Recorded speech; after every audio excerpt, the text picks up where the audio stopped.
بسم اللہ الرحمن الرحیم۔ اللہ رب العزت نے قرآن مجید میں سورۃ کہف کے اندر اپنے ان نیک بندوں کا ذکر فرمایا ہے۔ وَكَذَلِكَ بَعَثْنَاهُمْ لِيَتَسَاءَلُوا بَيْنَهُمْ قَالَ قَائِلٌ مِّنْهُمْ كَمْ لَبِثْتُمْ قَالُوا لَبِثْنَا يَوْمًا أَوْ بَعْضَ يَوْمٍ۔ یہ اللہ کے وہ نیک بندے ہیں جو اپنے ایمان کو بچانے کے لیے غار میں جا کے چھپے، اور اس غار میں 309 سال اس غار میں سوئے رہے۔ 309 سال کے بعد اللہ نے جب ان کو اٹھایا تو ان میں سے جو ان کا بڑا تھا اس نے باقیوں سے پوچھا قال کم لبثتم، ہم اس غار میں کتنی دیر ٹھہرے رہے، کتنی دیر سوئے رہے؟ اللہ کا قرآن یہ فرماتا ہے، وہ کہنے لگے قالوا لبثنا یوما او بعض یوم، ہم ایک دن یا آدھا دن۔ جبکہ اسی صورت میں آگے مقام کے اوپر اللہ تعالیٰ خود ارشاد فرما رہا ہے 309 سال یہ اس غار میں سوئے رہے۔ لیکن وہ کیا کہہ رہے؟ وہ اس لیے انہوں نے کہا کہ وہ اپنے ایمان کی حفاظت کے لیے جب غار میں گئے تو صبح کا وقت تھا، سورج طلوع ہوا تھا، اور جب وہ اٹھے تو شام کا وقت تھا، سورج غروب ہو رہا تھا۔ انہوں نے اس بات سے اندازہ لگایا کہ ہم ایک دن یا آدھا دن سوئے، لیکن رب تعالیٰ کی شان دیکھیں، اللہ کی قدرت دیکھیں، مسلمانوں کے 309 سال وہ سوئے رہے، نہ ان کا جسم گلا، نہ سڑا، نہ کوئی نقصان ہوا، نہ کسی چیز نے آ کے ان کو نقصان پہنچایا۔ یعنی اللہ تعالیٰ نے ایسی مہربانی فرمائی، رب نے فرمایا جو میرا ہو جاتا ہے میں خود اس کا پھر محافظ ہوں۔ 309 سال کے بعد اللہ نے ان کو زندہ کیا، دوبارہ اٹھایا، نیند سے بیدار ہوئے۔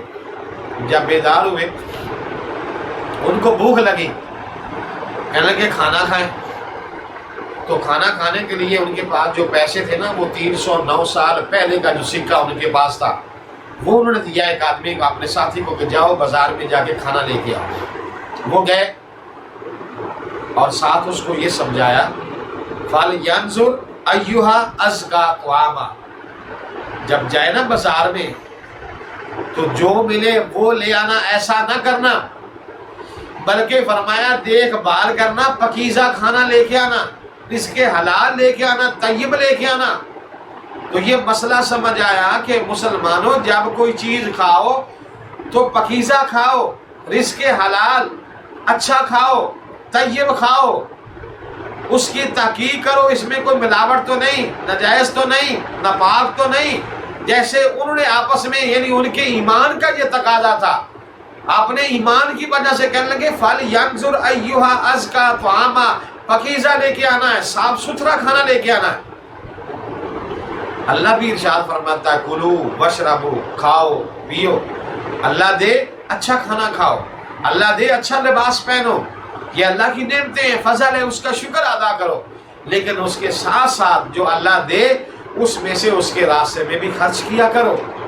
ایک بزرگ 86 سال کی عمر میں گوشت کھا رہے تھے، ایک بندہ اس کے پاس گیا، ان کا مرید، انہوں نے جب دیکھا انہوں نے کہا بابا جی بڑھاپا ہو گیا، 86 سال عمر، ڈاکٹر تو منع کرتے ہیں گوشت نہ کھاؤ، اور آپ اس عمر میں گوشت کھا رہے ہیں، رک جائیں۔ انہوں نے کہا نہیں، گوشت مجھے نقصان نہیں دیتا۔ انہوں نے کہا جی ڈاکٹر تو کہتے ہیں نقصان دیتا ہے، بلڈ ہائی ہو جاتا ہے، شوگر ہائی ہو جاتی ہے، پرہیز کریں۔ اور مان لگے میں سنت کے مطابق کھاتا ہوں اس لیے مجھے نقصان نہیں دے گا۔ پوچھا وہ کیسے؟ فرمایا جب گوشت ہم بناتے ہیں، پکاتے ہیں، اکیلے کبھی نہیں کھایا، اس میں سے کسی غریب مسکین کا جو حصہ ہوتا ہے ہم وہ ضرور بانٹ دیتے ہیں، وہ اس کو دیتے ہیں۔ اکیلے پیٹ بھر کے کبھی نہیں کھایا، جو حق ہوتا ہے وہ دے دیتے ہیں۔ اکیلے کبھی نہیں کھایا، کسی کو ساتھ ملا کے کھاتے ہیں، مہمان کو ڈھونڈ کے لاتے ہیں ہمارے ساتھ بیٹھ کے کھاؤ، اور کبھی پیٹ بھر کر نہیں ہم نے کھایا، اس وجہ سے یہ ہمیں نقصان نہیں دے گا۔ تو بات یہ سمجھ آئی اس بزرگ کی بات کہ آج ہمارے گھر میں اچھی ڈش بن جائے، اوپر سے کوئی مہمان آ جائے تو ہمارا تو پارا آئی ہو جاتا ہے، یہ کہاں سے آ گیا آج، کسی نے آج ہی آنا تھا، کسی اور دن آ جاتا۔ ہم اس کو چھپانے کی کوشش کرتے ہیں، مہمان کو ٹالنے کی کوشش کرتے ہیں، یہ نہیں سوچتے کہ اس کا نصیب ہوگا جو آیا، اس کا مقدر ہوگا جو آیا۔ اور اگر اس میں سے اس کو دیں گے تو اللہ سارے کھانے کو باعث رحمت بنائے گا، باعث برکت بنائے گا۔ بزرگ فرمانے لگے جب بھی میں کھاتا ہوں کبھی پیٹ بھر کے نہیں کھایا، کبھی اکیلے نہیں کھایا، جو حصہ ہوتا ہے غریب مسکین کا دے دیتے ہیں، اس لیے 86 سال کی عمر میں کھاتا ہوں، مجھے نقصان نہیں دیتا ہے۔ اسی لیے انہوں نے بھی یہ کہا، ان بزرگوں نے جو اس دور میں تھے اصحاب کا، فَلْيَنْظُرْ أَيُّهُ أَزْكَىٰ طَعَامًا، پاکیزہ کھانا لے کے آنا، اچھا کھانا لے کے آنا، اور فرمایا کسی کو خبر نہ کرنا، اگر کسی کو پتہ چل گیا تو پھر وہ ہمیں پکڑ لیں گے، اور جیسے پہلے ہمیں اپنے ایمان سے وہ ہٹانا چاہتے تھے، پھر ہمیں اپنے ایمان سے ہٹائیں گے، پھر ہم کامیابی اور نصرت نہیں پا سکیں گے۔ تو اس لیے وہ لوگ اپنے ایمان کو بچانے کے لیے گئے، انہوں نے ایمان کی حفاظت کی، اللہ نے 309 سال ان کی حفاظت کی۔